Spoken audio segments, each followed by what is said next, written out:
Hana mến chào cô bác, anh chị và các bạn.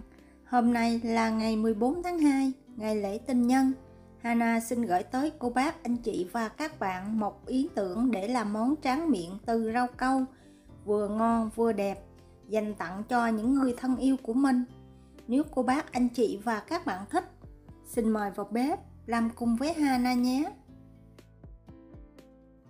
Trước tiên, mình sẽ đi chuẩn bị phần ngọc trai để trang trí. Hana sử dụng 200ml nước và 200ml sữa cho vào son. Phần rau câu thì mình sẽ dùng 6g bột rau câu giòn và 5g bột rau câu dẻo. Khuấy đều để rau câu nghỉ ít nhất là 30 phút.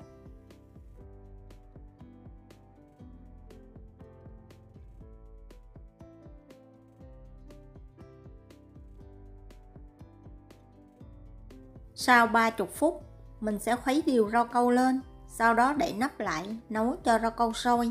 Thỉnh thoảng cô bác, anh chị và các bạn nhớ dỡ nắp ra khuấy đều lên để tránh rau câu bị khét ở đáy.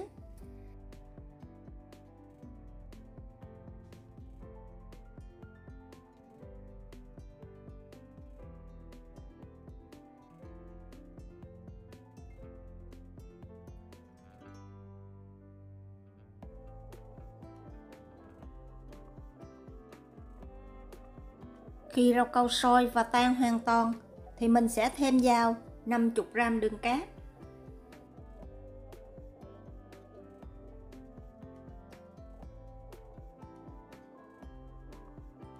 1 muỗng cà phê vani nước. Khuấy đều lên, nấu cho đường tan và rau câu sôi trở lại.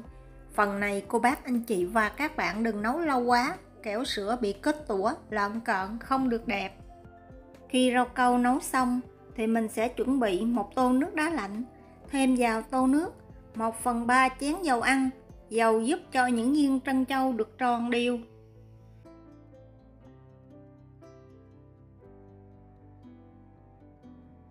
Rau câu nấu xong còn rất là nóng, vì vậy cô bác, anh chị và các bạn khuấy đều khoảng 1 tới 2 phút cho rau câu bớt bốc hơi thì mình sẽ đổ vào chai nhựa. Khi đổ rau câu vào, cô bác, anh chị và các bạn nhớ lượt qua rây để cho rau câu được mịn và giúp cho việc tạo hình những viên ngọc trai được dễ dàng hơn. Vì rau câu vẫn còn nóng nên mình sẽ dùng khăn bọc quanh chai để mình cầm dễ dàng hơn. Nếu cô bác, anh chị và các bạn nghiêng chai thì Hana thấy những viên ngọc trai này không được tròn đều. Và đây là cách tạo hình của Hana.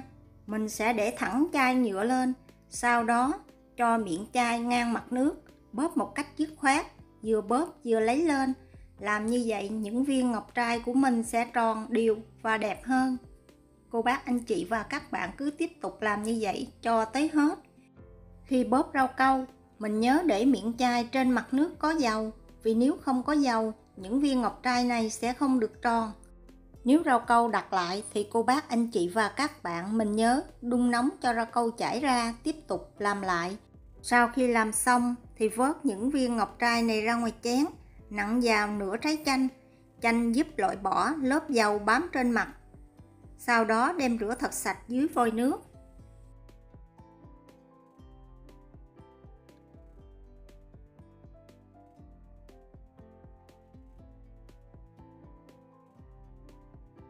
Phần ngọc trai này cô bác, anh chị và các bạn có thể làm trước từ 2 tới 3 ngày.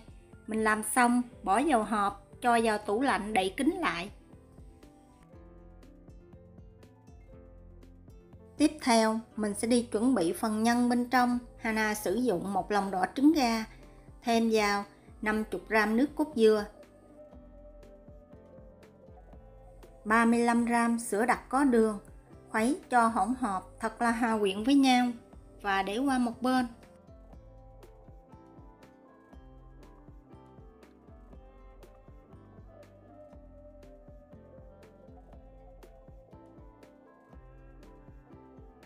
Trong một cái son nhỏ, mình cho vào son 30g kem sữa tươi whipping, 50g kem phô mai.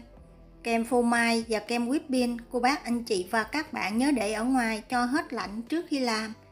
Sau đó cho son hỗn hợp này lên bếp, khuấy ở lửa vừa và nhỏ cho tới khi hỗn hợp tan ra. Không cần phải khuấy sôi, vì nếu mình làm sôi thì hỗn hợp sẽ bị lợn cợn không đẹp.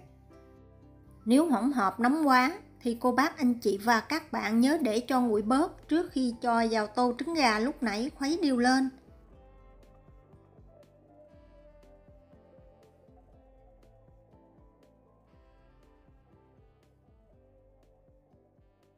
Sau khi trộn đều hai hỗn hợp với nhau, mình sẽ lọc qua rây, cho lại vào son lúc nãy, bắt lên bếp, khuấy cho tới khi hỗn hợp sệt lại.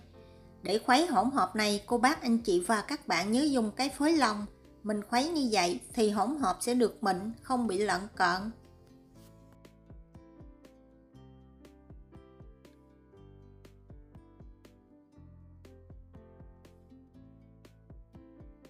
Phần hỗn hợp lăn này mình sẽ chia làm hai phần. Một phần Hana tạo hình để làm nhân bên trong. Cô bác anh chị và các bạn không có khuôn trái tim, mình có thể dùng bất cứ loại khuôn nào mình có, hoặc cho vào màng bọc thực phẩm, cuốn tròn lại cũng được.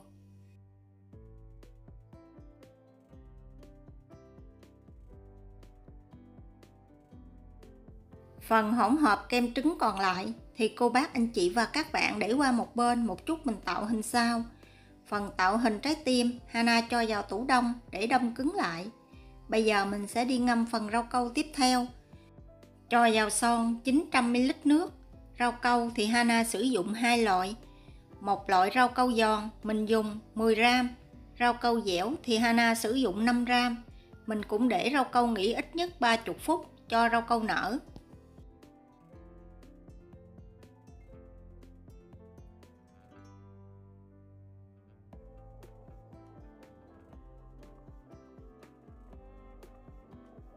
Phần nhân lúc nãy mình tạo hình đã đông cứng lại hoàn toàn. Lúc này mình mới bắt son rau câu lên bếp, khuấy đều lên, đậy nắp lại nấu sôi. Thỉnh thoảng cô bác anh chị và các bạn cũng nhớ dỡ nắp ra, khuấy đều, kẻo bị khét ở đáy.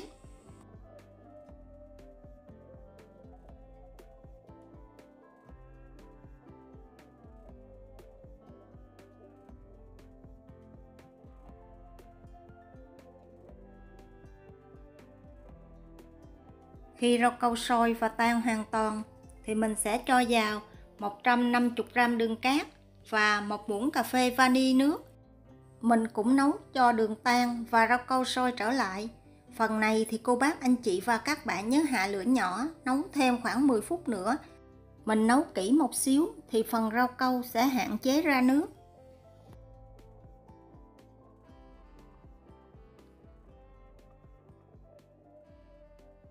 Nếu có bọt thì cô bác anh chị và các bạn nhớ hớt cho thật là sạch bọt.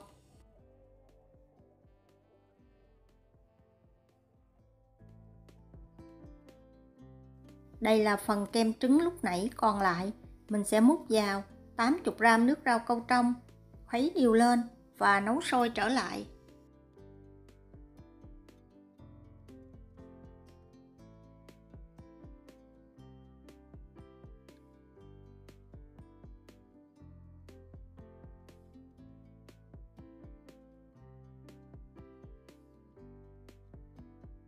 Phần rau câu này mình sẽ làm nhân bên trong trái tim lớn. Mình chỉ đổ vào 1/2 khuôn.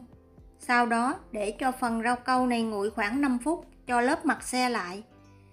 Sau khi lớp mặt xe lại thì mình sẽ lấy phần nhân từ trong tủ đông ra cho vào và dùng tăm cào nhẹ lớp mặt bên trên. Mình làm như vậy giúp rau câu không bị tách lớp. Tiếp tục cho phần rau câu còn lại vào đầy khuôn. Sau đó để đông đặc lại hoàn toàn.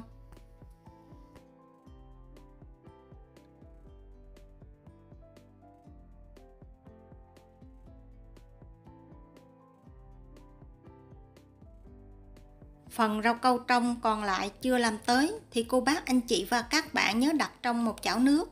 Mình sẽ giữ ấm trên lửa nhỏ ở mức thấp nhất, giúp cho rau câu không bị đông đặc lại quá nhanh. Khi phần rau câu lăn này đặt lại thì cô bác anh chị và các bạn mình dùng tăm gạch một ít đường lên tất cả các mặt của rau câu. Mình làm như vậy một chút, mình để vô khuôn trái tim lớn không bị tách lớp.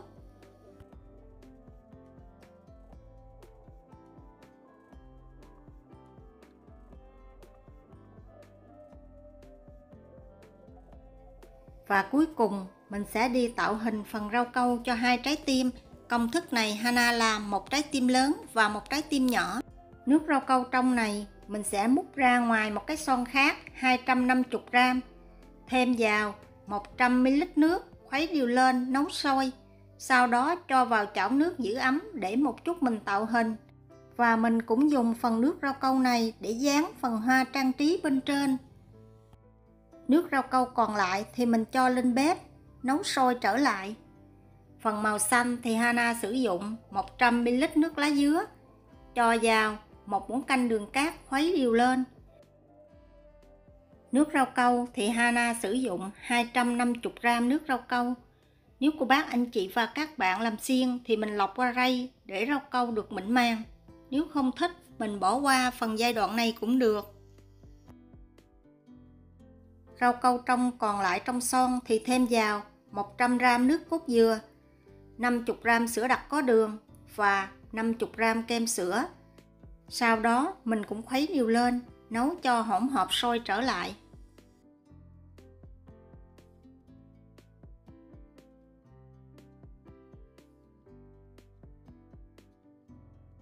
Phần rau câu này mình bắt buộc phải lượt qua rây để cho rau câu được mịn.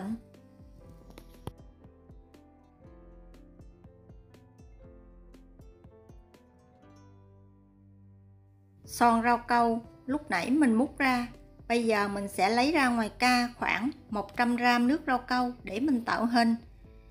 Phần rau câu cô bác anh chị và các bạn khuấy cho nguội bớt thì mình mới bắt đầu tạo hình, giúp cho những vân không bị hòa lẫn với nhau. Hana cũng sử dụng K5 ngăn, nhưng mà mình sẽ cho vào từng ngăn mỗi màu, màu trắng, màu xanh và màu nước rau câu trong.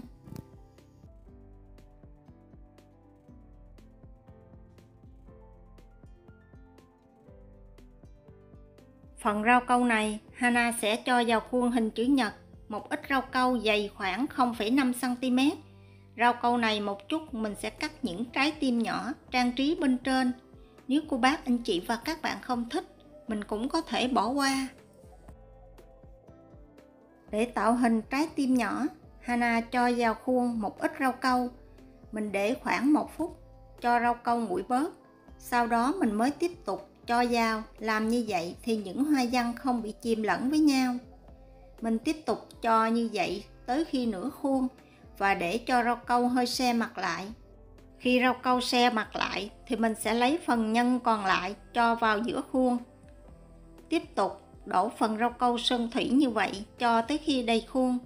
Để thật nguội, sau đó cho vào tủ lạnh cho tới khi rau câu đông đặc lại hoàn toàn.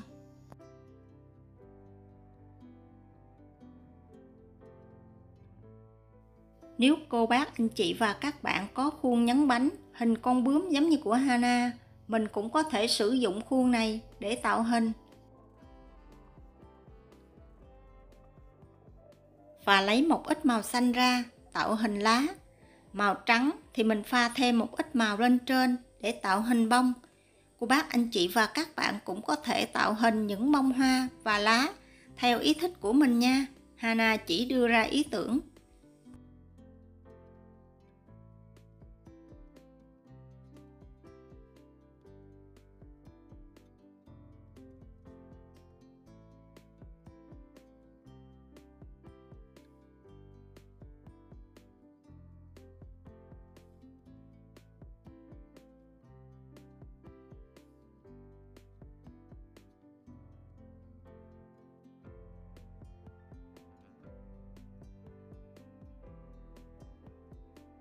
Sau khi tạo đủ số hoa và lá mà mình muốn thì phần rau câu trắng mình cho lên bếp, nấu cho nóng lên. Sau đó cho phần rau câu lá dứa còn lại vào khuấy đều. Phần này cô bác anh chị và các bạn đừng nấu lâu quá, kẻo phần lá dứa sậm lại không được đẹp.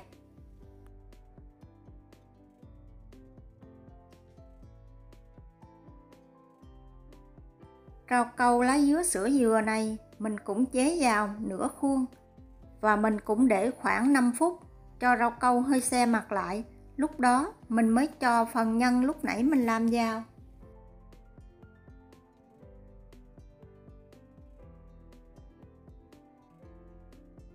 Và tiếp tục cho phần rau câu còn lại vào khuôn.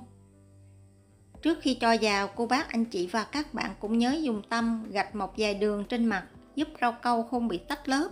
Rau câu này mình cũng để cho thật là nguội và cho vào tủ lạnh. Và đây là thành phẩm của Hana sau khi để rau câu đông đặc lại hoàn toàn. Đây là cái khuôn nhỏ, màu sắc bên ngoài rất là bắt mắt.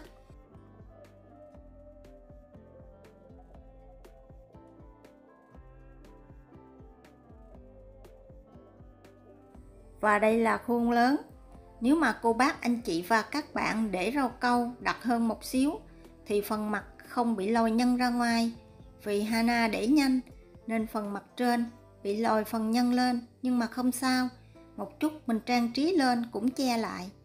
Phần trang trí trên mặt bánh, cô bác anh chị và các bạn có thể tham khảo giống như của Hana hoặc là làm theo ý thích của mình.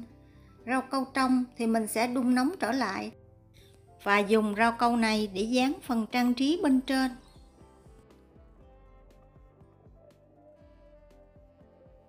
Trong khi làm rau câu, cô bác anh chị và các bạn cũng nhớ lấy phần rau câu ngọc trai mình chuẩn bị trước ra ngoài cho bớt lạnh. Sau đó lựa những viên ngọc trai nào tròn và đẹp thì mình trang trí. Phần trang trí thì cô bác anh chị và các bạn dùng tăm để cố định theo ý thích của mình. Sau đó dùng rau câu trong dán lên và dùng những viên ngọc trai có hình giọt nước để làm điểm nhấn.